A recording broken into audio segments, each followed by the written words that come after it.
and welcome to our members-only live stream about superstitions. I am Marie Walker, the Director of Education here at the Northeast Georgia History Center, and today I'm going to be talking about some, not all by any means, but some superstitions and their origins, or at least what we think might be their origins. So the word superstition was first used in the 15th century. So the Latin superstitio, which means superstition in Latin.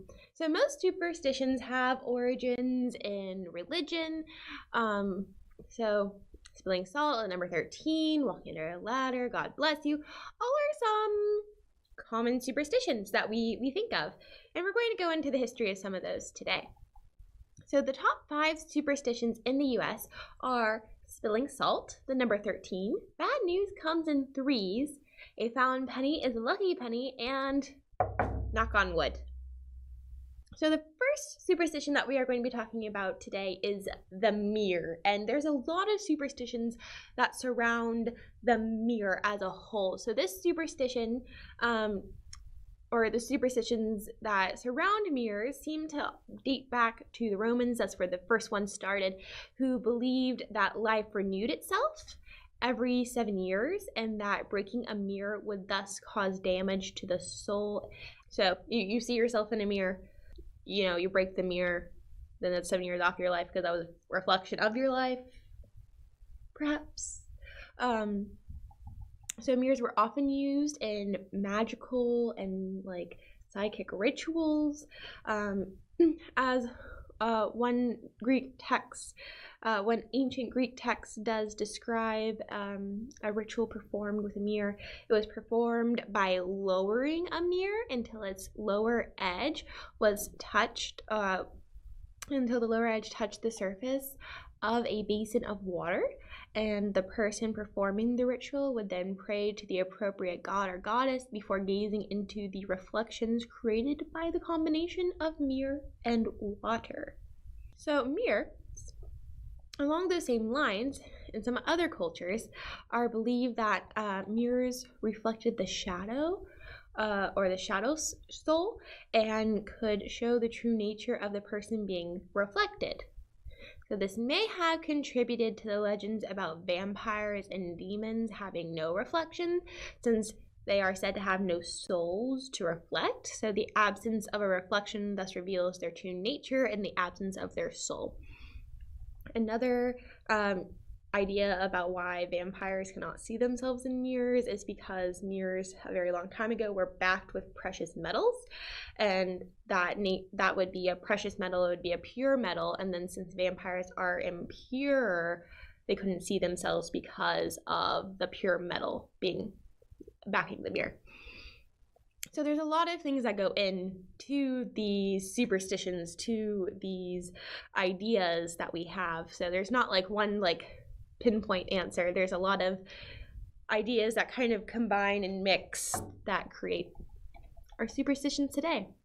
So in Victorian mourning customs, one must cover the mirrors in the home after a loved one had passed, or the spirit would possibly get trapped in a mirror and be unable to move on to the afterlife.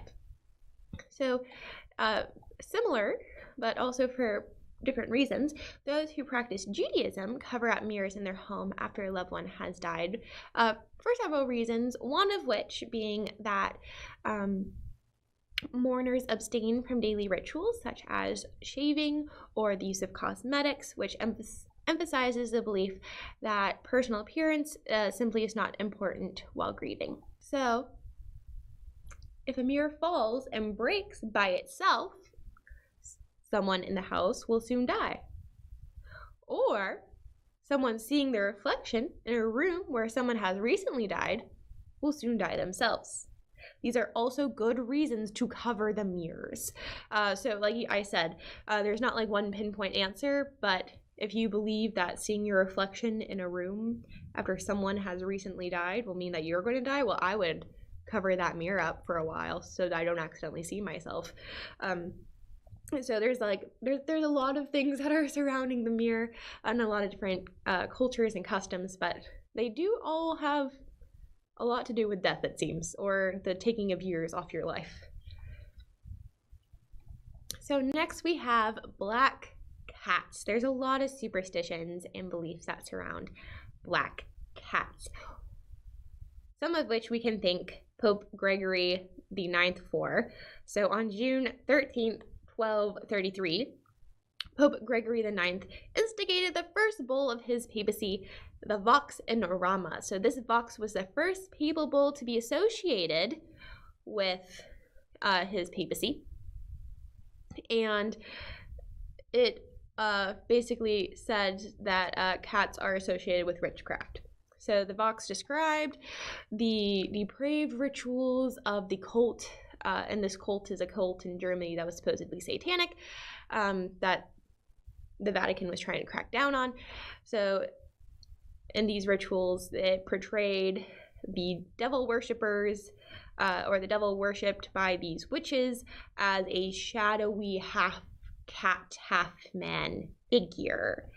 And so its long-term effect was the morphing of the cat from a pagan sacred animal into an agent of hell. So the cat is sacred to the goddess in Celtic tradition, appearing in Irish, Welsh, and Breton folklore as an animal clearly of the goddess, and also close contact with the spirit world. And this is my cat Lucky. She's a black cat. I named her Lucky because in the British Isles, a black cat showing up at your door like she did is indeed considered lucky. So here she is when she was helping me sew our Votes for Women sash. So if you have not done so already, come visit us and see our Voices for the Vote exhibit, and you can see this sash that Lucky is helping me model. So this demonization of cats, especially black cats, led to the widespread violent persecution of black cats in particular. And it was so savage, this persecution, that some scholars believe that by the 1300s, European cat numbers were sufficiently depleted to prevent them efficiently killing rats and mice, thus allowing the bubonic plague to spread. Because it's spread by rats, well, the fleas on rats. And who better to kill rats than cats? So, by demonizing the cat, they caused their own demise. So, like I said in my little bit earlier, so the British Islands, or the British Isles, in some communities believe that black cats bring affluence to the home. And in Japan, they also are said to bring good luck. And in Egypt, they were sacred and worshipped. That's just like cats in general. Not specifically black cats, but I don't think they had anything against black cats either. Friday the 13th. It is Friday the 13th, and that makes some people nervous because it is associated with bad things happening. But why do we associate Friday the 13th with bad things happening? Well, there are many different ideas about how this originated. So one such belief that is widely spread is that Friday the 13th, on October of 1307, Philip IV of France arrested hundreds of the Knights Templar, and they were tortured for heresy. So on Friday the 13th, November of 1868, the famous Italian composer Rossini died, who considered Friday the 13th to be unlucky, and I guess it was for him. So also having to do with the idea of 13 being unlucky is in Norse mythology. It is the number 13 is considered unlucky because the trickster god Loki went to a dinner party where he was not invited, and he became the 13th guest. While there, Loki tricked Odin's blind son Hor to shoot the god Balder with an arrow. So there is an idea of having 13 guests as being unlucky. So another reason why 13 may be considered to be unlucky is that in the Middle Ages, this idea came about even more because they think it may have been perpetuated and spread because of the story of Jesus and the Last Supper, where there were indeed 13 people at a dinner party, which would be the Last Supper. And apparently some people do say that it was on the 13th of Nisan, which is, I believe, in the Hebrew calendar, their springtime month. So it was on the 13th day. So also this was the night that Jesus was betrayed by Judas Iscariot, and that was the night before his death on Good Friday. So there we have the 13th as well as Friday.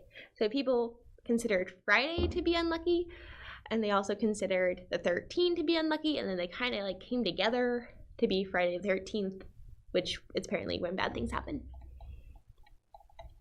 So Italy actually considers Friday the 17th unlucky, and in Hispanic culture, they consider Tuesday the 13th unlucky.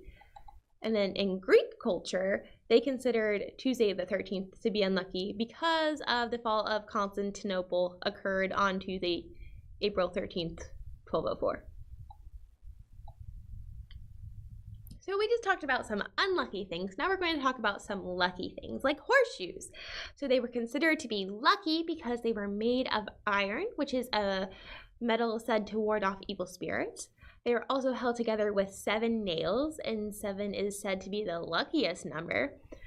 And opinion is divided over whether it should be nailed with the ends pointing up or the ends pointing down, even though I usually see them with the ends pointing up.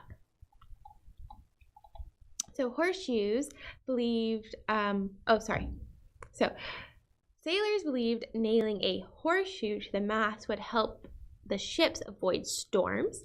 It is also considered good luck because blacksmiths made them, and that trade was considered to be lucky.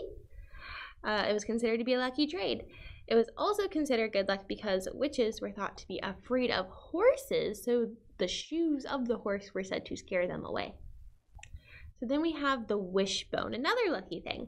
So around 700 BCE, birds were considered oracles and therefore could tell the future. So after slaughtering the chicken, they would leave out the furcula bone and dry it out, and then villagers would pick it up after drying and make a wish, giving it the name wishbone. A more complicated version of this originated in the 17th century in Britain, and you had to balance the wishbone on your nose, and then you would make a wish and shake it off and then pull it apart. And whenever I've seen this, whoever gets the biggest part of the wishbone, their wish comes true. So Romans were actually the ones who are said to come up with this tug of war idea.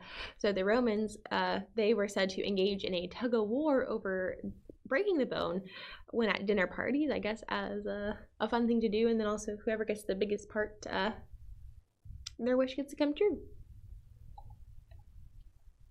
So we also have ladders. So a tool, but also has a lot of superstition surrounding it. So the ancient Egyptians considered the triangle to be sacred, hence the pyramids. In some rituals, a ladder would be left in the burial chamber as a way for the dead to travel to the other world, and it would be bad luck to disturb the ladder in any way. In some Christian traditions, a triangle represents the Holy Trinity. In the 1600s, criminals were made to walk underneath ladders on their way to the gallows. All right, so another superstition is that you will have bad luck if you spill salt. So the most obvious theory and the root of this superstition is that salt was a precious commodity in ancient societies. Not only was it used to flavor food, it was used to preserve food. And in a time where you do not have refrigerators and salt was pretty much your only method of preserving things, it was very, very precious. So because of its difficulty to procure and its high cost, salt became a form of currency. So in fact, the word salary originates from sal, which is the Latin word for salt, possibly because Roman soldiers received salt as a part of their compensation. This is also where we get the expression not worth one salt, because you get paid in salt. So spilling something as highly prized as salt was bad because it was a big waste. And this grew into the warning that this carelessness to spill salt, something so valuable, would bring one bad luck. So as superstitions tend to do, the spilled salt superstition kind of grew and evolved over the centuries, with different cultures assigning different meanings to the spilled salt. So if you spill salt, here are some things that might happen to you. So a big fight and the end of a friendship, bad luck for the person towards whom the salt is spilled. So it points to the person who has bad luck, not you. Or the devil is invited to perform evil deeds in your life. So if you're anticipating a wave of bad luck because you spilled salt, never fear. You can undo the curse by simply taking a pinch of salt and throwing it over your left shoulder. So according to legend, the devil stands behind your left shoulder, waiting for a way in. Spilling salt, as we just said before, gives him an invitation. So if you toss some of that salt over your left shoulder, it will go into the devil's eyes, blinding him and rendering him powerless in your life. So if you can, or you can start crying because you spilled salt, and then you make like enough salty tears to dissolve all the spilled salt. Another way to do that. So we also have, why do we say God bless you? So the most popular theory is that it originated in Rome when the bubonic plague was ravaging Europe. So sneezing was one of the plague's main symptoms, and it is believed that Pope Gregory I suggested that a tiny prayer in the form of saying God bless you after a sneeze would protect the person from death. So another, perhaps a more religious reason for that. So another more superstitious theory is that it stems from the ancient belief that a sneeze might accidentally expel part of your spirit from your body unless God blessed you and prevented it. So other cultures thought that sneezing forced evil spirits out of the body, leaving others exposed around you to those evil spirits. So to ward off these spirits, a blessing was then given to protect the sneezer and those around them. And then there's the rumor that our heart stops when we sneeze, and that saying bless you is a way of welcoming the sneezer back from the dead. So while most of us aren't exactly worried about demons or momentary death or the bubonic plague, today it is considered a polite gesture to do, and a simple bless you just so happens to protect your soul from while we're at it, so even better. So another superstition, perhaps a little bit more local, and one that I definitely did participate in, was the tradition of the UGA Arch, and this dates back to a single student's decision in 1905. Even though the arch was forged in 1857, it did not necessarily become there was no superstition that surrounded it at its time of creation. It is a symbol of the University of Georgia as well as the state of Georgia. This arch was made after the state of Georgia seal with the arch on it. So state seal, then you have the arch at UGA, and it was the main passage through, or the main gate that welcomed people onto North Campus. There was a fence that surrounded all of North Campus with a gate basically to keep out wandering livestock because agriculture. So, as a freshman, Daniel H. Redfern was reportedly so moved by the symbolic meaning of the arch that he vowed to never pass through it until he had his diploma in hand. So there was, as I said, there was a fence around North Campus that went right up to the arch. It does not do so today, but in 1905 it did. So not only was Redfern not walking through the arch, he was actually hopping over the fence every day to get to class. So Redfern's vow didn't mean much until he shared it with his English professor, Robert E. Park. Park, who would later become the namesake for Park Hall, the home of the English department on campus at UGA. And then Park shared Redfern's plan with his other students, who then chose to abide by the vow as well, and thus the tradition was born. So the myth of why students should not walk under the arch before graduating range from going bald to never marrying to being infertile, but the most well-known myth, however, coincides with Redfern's it's a century and a 15 years. This has been going on for. So according to this idea, walking under the arch prior to graduation will keep a student from graduating on time or at all. So even to this day, as people are going into class, you will see a crowd of students split and go around the arch, even though the path of least resistance would be to go straight through. But people do not walk through the arch unless you have indeed graduated from the University of Georgia and you have your degree. Some people after graduation, even though at that time your degree is conferred upon you, you are not given your degree until later in the summer as it is mailed to you. Some people will not. They won't even walk through it after they've graduated.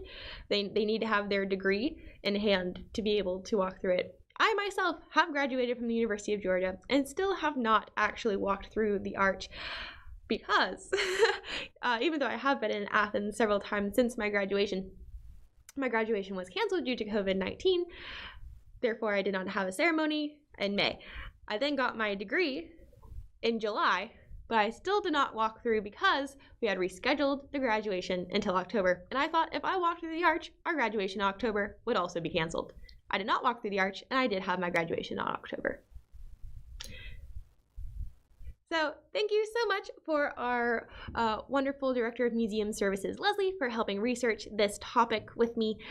We had some fun diving into different superstitions and their origins, especially ones that we have participated in, and then ones that we see and are like, I wonder why people do that.